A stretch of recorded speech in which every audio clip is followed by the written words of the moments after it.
Hello and welcome back to a penultimate roundup of the English Premier League's Game Week 37 match fixtures.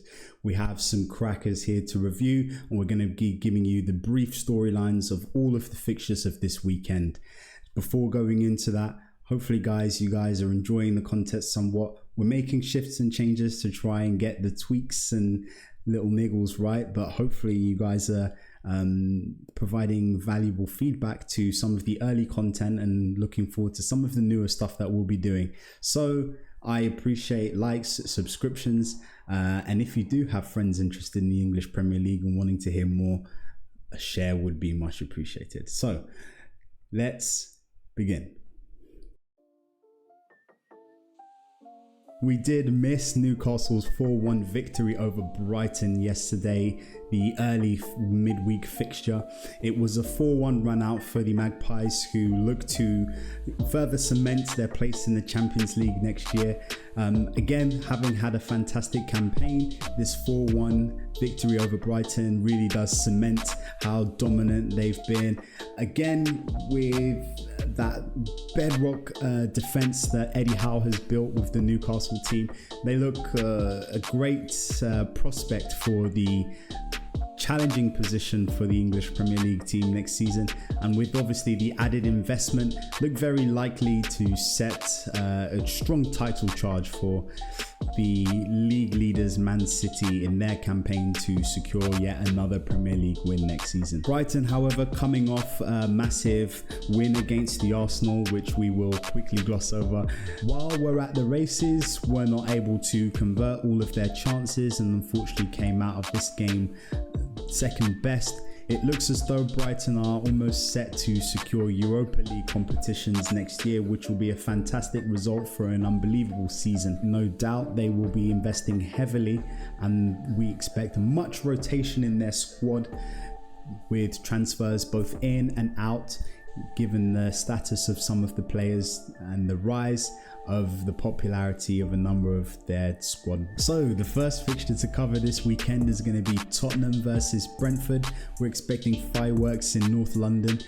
Tottenham, of course, a team who have struggled massively all throughout the season, probably looking set to get that 8th place position up against the Brighton, who will be without striker Ivan Toney, who earlier in the week has been issued an 8-month ban following betting conviction. A tough miss for the Bees, who have been rampant in their campaign also this season. Looks like they will be set to close out this season without their top gunman, and we expect that this game will be a very close fought competition given the instability at Tottenham and the strong, rugged nature of this Brentford squad. My player to watch for this game is going to be Yohan Wissa.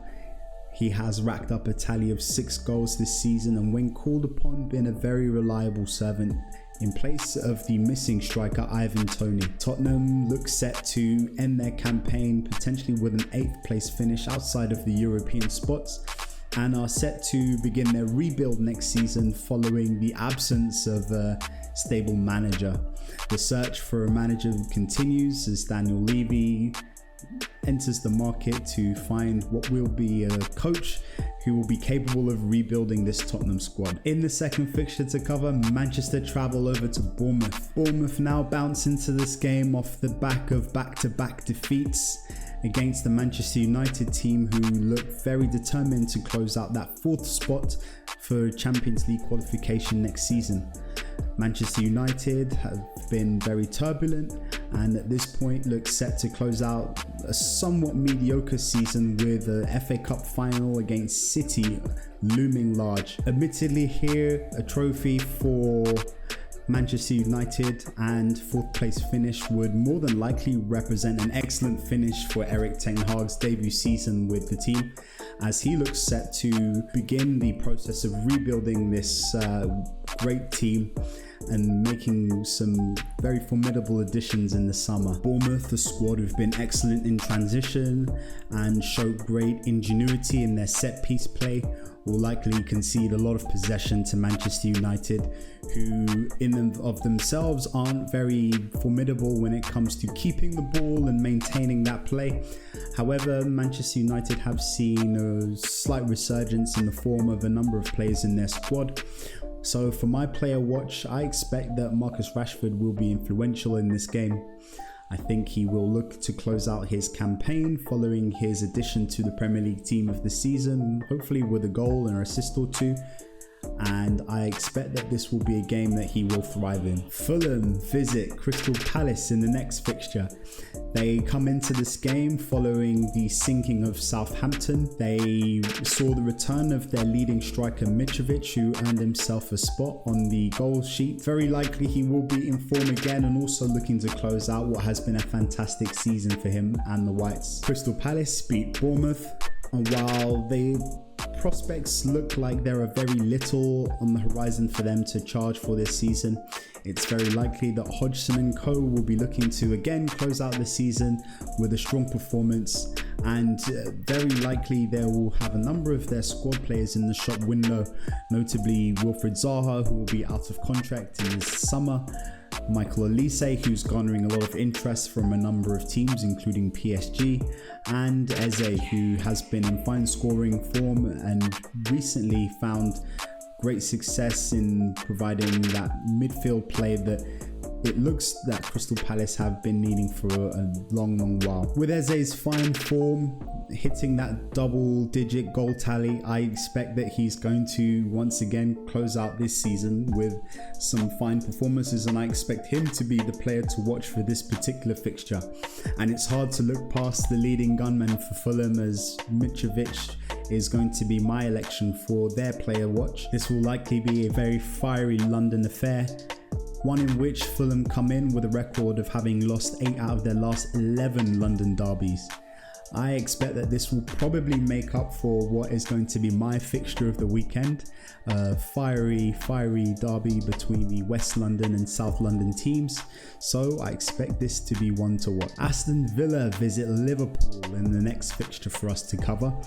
Liverpool have been on fantastic form, and another win would mark 8 in a row for the Liverpool team. The Reds, on a march to chase that 4th elusive space for the final place in the Champions League next season, are fighting up against the Manchester United team, who also look very poised to close out that 4th spot. Aston Villa maintain relatively decent form following the admission of Unai Emery, and will continue to rebuild in an effort to push for European places next season. Klopp has made some fantastic tweaks to the tactics and formations in this Liverpool squad, and as a result we've seen a big thrive in the output of Trent Alexander-Arnold from the right back position, almost playing as an inverted fullback.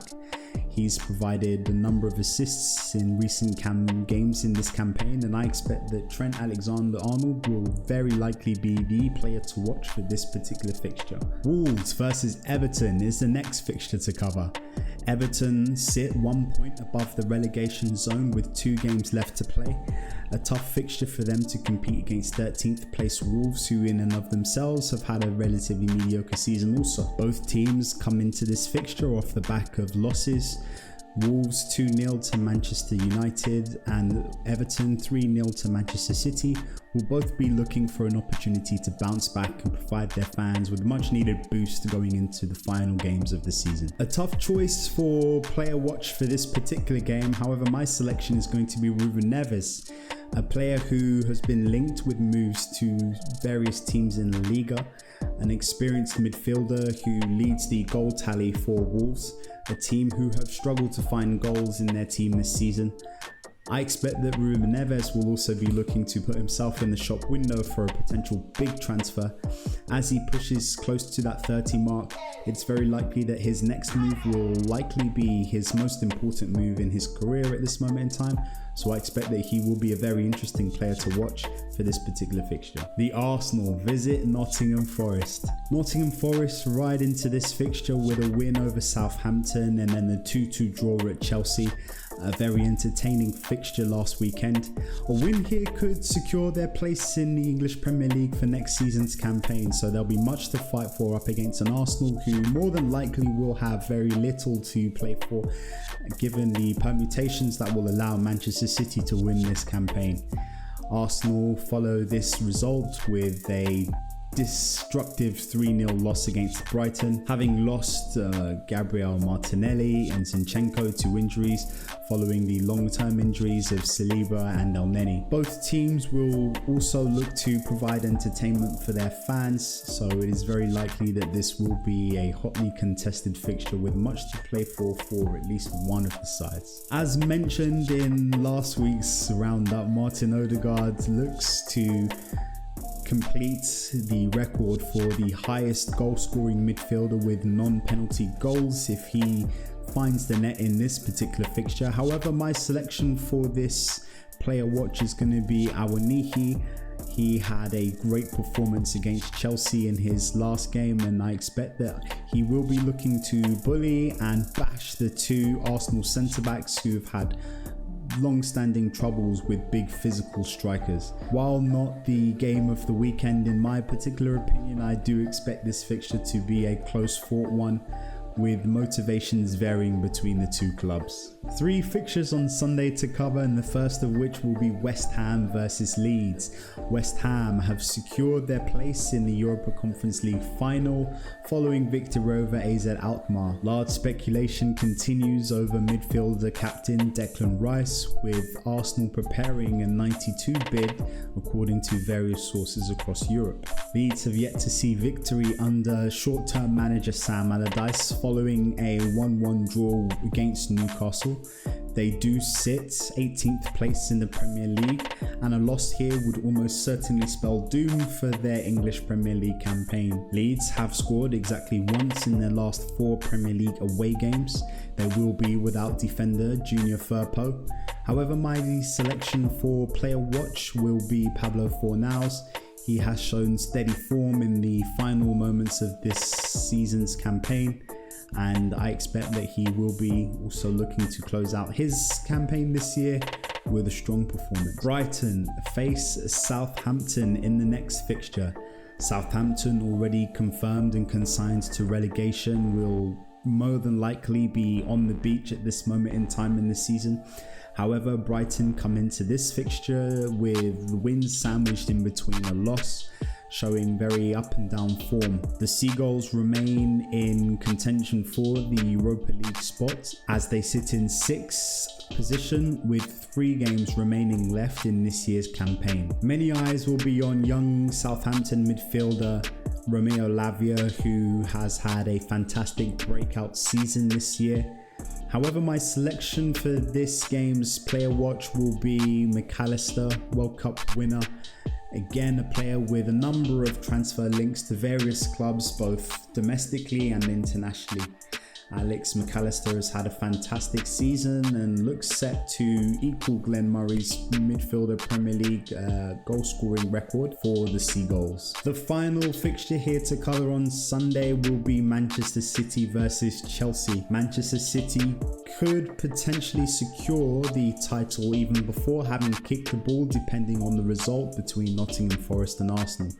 However, a victory here would confirm what most believe to be already an inevitable outcome. They face a Chelsea team who have shown horrid, inconsistent form all season. Frank Lampard has the misfortune of trying to find victories in his last 3 games, where he is going to come up against Manchester City, Manchester United and a fervent Newcastle team. I expect that this game will very likely be much of a training exercise for the citizens, who have been extremely competent all season long. A number of standout performances from a number of their players all season. My player to watch for this match will undoubtedly be İlkay Gündoğan, a player who has recorded some magnificent stats towards the last part of this season.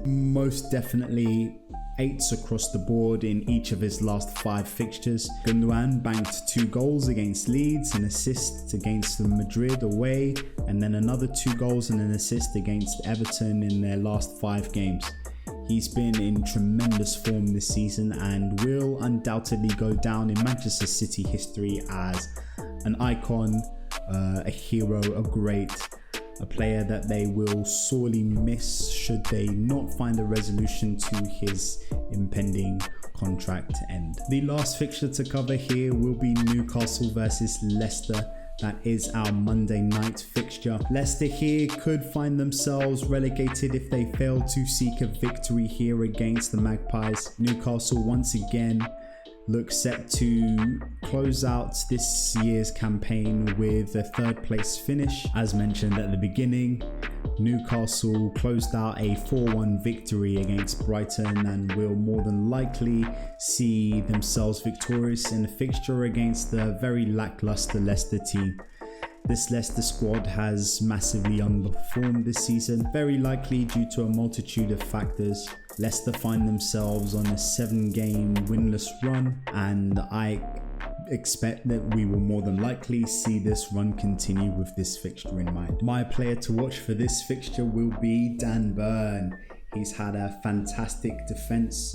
He's been a stalwart in a Newcastle defence that sees them having only conceded 32 goals in this year's campaign. Having scored in the preceding fixture against Brighton, I expect that he will continue his fantastic form this season and be a constant in a defence that has been absolutely rock steady. Should Leicester look to try to mount some sort of challenge in this fixture, I expect that we will most likely be reliant on the output of Harvey Barnes. The Englishman for me has been one of very few Leicester players who has shown somewhat form in this year's campaign, and I expect that he will likely be the game changer for this Leicester squad. That is this week's roundup, brief roundup for game week 37.